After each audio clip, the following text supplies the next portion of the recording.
আসসালামু আলাইকুম। Hello viewers, কেমন আছেন সবাই? তো আজকে আপনাদের সাথে শেয়ার করতে যাচ্ছি সাবু আম দিয়ে মজাদার ঠান্ডা ঠান্ডা ডেজার্ট আইটেম। এই গরমের মধ্যে যেই পরিমাণ গরম পড়তেছে, এই গরমের মধ্যে তার উপর হচ্ছে আমের সিজন। এই ডেজার্টটা না খেলেই না, মানে অসম্ভব মজাদার একটা ডেজার্ট। তো চলুন শেয়ার করে ফেলি আপনাদের সাথে এটা কিভাবে বানাতে হয়।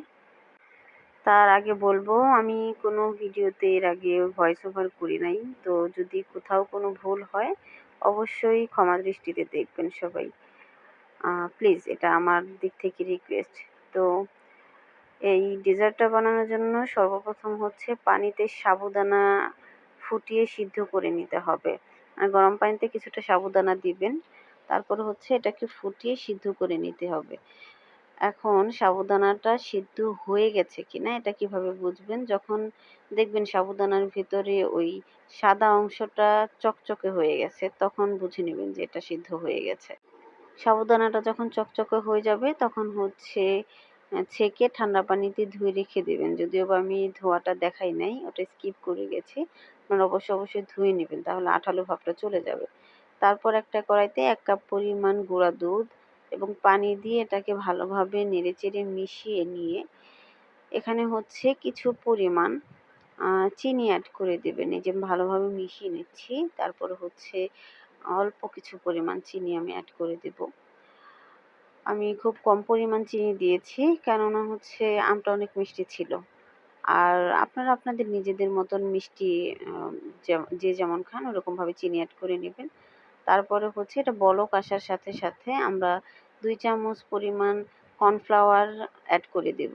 অ্যাড করে দেন হচ্ছে আরও একটু ভালোভাবে মিশিয়ে নিব। মিশিয়ে নেড়ে-চেড়ে এটাকে জাল করে নেব। তার পাশাপাশি ১ চিলতে পরিমাণ লবণ অ্যাড করে দিতে পারেন। যদিও বা এটা আপনাদের চয়েস।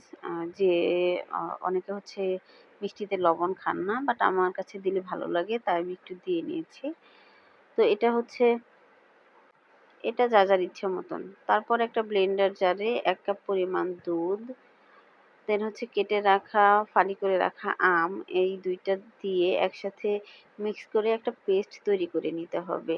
এই যে আমি পেস্টটা তৈরি করে নিয়েছি। দেন হচ্ছে এই পেস্টের মধ্যে জাল করে রাখা মানে সিদ্ধ করে রাখা সাবুদানা এবং হচ্ছে আরও একটু ছোট ছোট করে কেটে রাখা আমের টুকরো, এগুলো দিয়ে দিব। তার পাশাপাশি হচ্ছে আমরা বাদাম কুচি দিয়ে দিব। আমি হচ্ছে আগে থেকেই বাদাম কুচি করে রেখেছিলাম, এটা দিয়ে দিলাম। এটা দিয়ে তারপরে হচ্ছে ভালোভাবে নেড়ে চেড়ে এটাকে আবার মিশিয়ে নেব। সুন্দর মতন করে মিশিয়ে নেওয়ার পর এটা হচ্ছে মোটামুটিভাবে তৈরি হয়ে যাবে।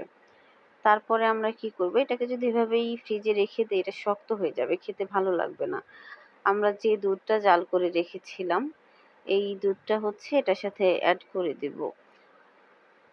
অ্যাড করে দিয়ে তারপরে হচ্ছে এটাকে আরেকটু ভালোভাবে মিশিয়ে নিব। একদম পারফেক্ট যে পর্যন্ত না হয় সুন্দরভাবে মিশিয়ে নিব। মিশিয়ে এটাকে ১ থেকে ১.৫ ঘন্টার জন্য ফ্রিজে রেস্টে রেখে দিব। দেন হচ্ছে এটাকে ঠান্ডা ঠান্ডা পরিবেশন করলে আশা রাখি পরিবারের সবাই অনেক বেশি মজা করে এটাকে খেতে পারবে, তৃপ্তি সহকারে খেতে পারবে এবং এটা অবশ্যই স্বাস্থ্যকর একটা ডেজার্ট। তো ভালো লেগে থাকলে বাসায় ট্রাই করে দেখবেন এবং আমার ভিডিওটা ভালো লেগে থাকলে অবশ্যই আপনাদের টাইমলাইনে শেয়ার করে রাখবেন। তো আজকে এই পর্যন্তই। সবাই ভালো থাকবেন, সুস্থ থাকবেন। আল্লাহ হাফেজ। আসসালামু আলাইকুম।